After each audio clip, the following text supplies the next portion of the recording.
ನೀವೆಲ್ಲ ಸ್ಥಿತಿವಂತರಾಗಿದ್ರು ಕೂಡ EMI ಅಲ್ಲಿ ಮನೆ ತೆಗೆದುಕೊಳ್ಳುವಂತ ಅವಶ್ಯಕತೆ ಏನಿತ್ತು ಅಂತ ಒಂದು ನನಗೆ ಪ್ರಶ್ನೆ ಬರುತ್ತೆ. ಇದೇ ಸಂದರ್ಭದಲ್ಲಿ ನೀವು ಆರಂಭದಲ್ಲಿ ಹೇಳ್ತಾ ಇದ್ರಲ್ವಾ ಸಪರೇಟ್ ಆಗಿ ಮನೆ ಮಾಡ್ಬೇಕಿತ್ತು ಅಂತ ಹೇಳ್ಬಿಟ್ಟು ಏನ್ ಬೇಕಿತ್ತು ಅಂತ ಹೇಳಿ, ಅಂದ್ರೆ ನಿಮ್ಮ ತಾಯಿ ಜೊತೆ ಹೊಂದಾಣಿಕೆ ಆಗ್ತಿರ್ಲಿಲ್ಲ ಅಂತ ಕಾರಣಕ್ಕಾಗಿ ಸಪರೇಟ್ ಆಗಿ ಬಂದಿದ್ದ ಅಂತ ಹೇಳಿ ಅಲ್ಲಿಂದನೇ ಕಸವಿತಿ ಶುರುವಾಯ್ತಾ ಏನು ಅಂತ? ಅಂದ್ರೆ ಅವ್ರಿಬ್ರಿಗೂ ಏನೋ ಸ್ವಲ್ಪ ಮಿಸ್ಅಂಡರ್ಸ್ಟ್ಯಾಂಡಿಂಗ್ ಏನೋ ನಂಗೆ ಒಂದು ಗೊತ್ತಿಲ್ಲ ಅದು. ಅದೇನೋ ನಂಗೆ ಬೇಡ, ನಂಗೆ ಬೇರೆ ಮನೆ ಮಾಡು ಅಂತ ಹೇಳ್ಬಿಟ್ಟು ಹಠ ಮಾಡಿದ್ಲು. ಅದಕ್ಕೆ ಅದನ್ನು ಮಾಡಿದೆ. ಮಾಡಿದ್ಮೇಲೆ ಈಗ ಒಂದು 2 years ನಾವು ರೆಂಟೆಡ್ ಹೌಸಲ್ಲಿ ಇದ್ವಿ. ಅದಾದ್ಮೇಲೆ ಮತ್ತೆ ನನಗೆ ಅದು ಮನೆ ಬೇಕು ನಂಗೆ ಕೊಡಿಸು ಅಂತ ಹೇಳಿದಕ್ಕೆ ಅದಕ್ಕೂ ನಾನು ಪ್ರಯತ್ನ ಮೀರಿ ಮಾಡ್ಬಿಟ್ಟು ಕೊಡಿಸಿದೆ. ಅದನ್ನು ಅಪಾರ್ಟ್ಮೆಂಟು ಮಾಡ್ಕೊಂಡ್ವಿ.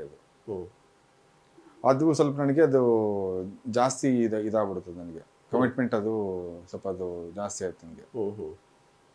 ಈಗ ನನಗೆ ಅದು ನಮ್ಮ ಪ್ರಾಪರ್ಟಿ ಎಲ್ಲ ಮಾಡ್ಬಿಟ್ಟು ತಗೋಬೋದಿತ್ತು, ಸ್ವಂತ ಮಾಡ್ಬೇಕು ಅಂತ ಹೇಳ್ಬಿಟ್ಟು ನನಗೆ ಒಂದಿತ್ತು ಅದು.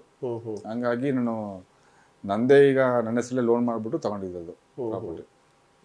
ನೋಡಿ ಇನ್ನೊಂದು ಏನಾಗುತ್ತೆ ಅಂತ ಹೇಳಿದ್ರೆ ಸ್ಥಿತಿವಂತರಾಗಿದ್ರು ಕೂಡ ಲೋನ್ ಮಾಡುವ ಅವಶ್ಯಕತೆ ಏನಿತ್ತು ಅಂತ ಹೇಳ್ಬಿಟ್ಟು, ಅಂದ್ರೆ ನಿಮ್ಗೊಂದು ಐಡಿಯಾ ಆಯ್ತು ಅಂದ್ರೆ ನಾನು ಏನಾದ್ರು ಮಾಡಿದ್ರು ನನ್ ಸ್ವಂತ ಮಾಡ್ಬೇಕಂತ ನಿಮ್ಗಿತ್ತು ಅಂತ ನೀವ್ ಹೇಳ್ತೀರಾ?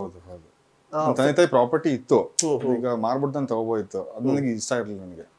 ಈಗ ನಾನೇನ್ ದುಡಿತಾ ಇದೀನಿ ಮತ್ತೆ ಅವ್ರಿಗೇನು ಕೇಳೋದು ಅಂತ ಹೇಳ್ಬಿಟ್ಟು ನಾನು ನನ್ನ ದುಡ್ಡು ಮೇಲೆ ತಗೊಳೋಣ ಅಂತ ಹೇಳ್ಬಿಟ್ಟು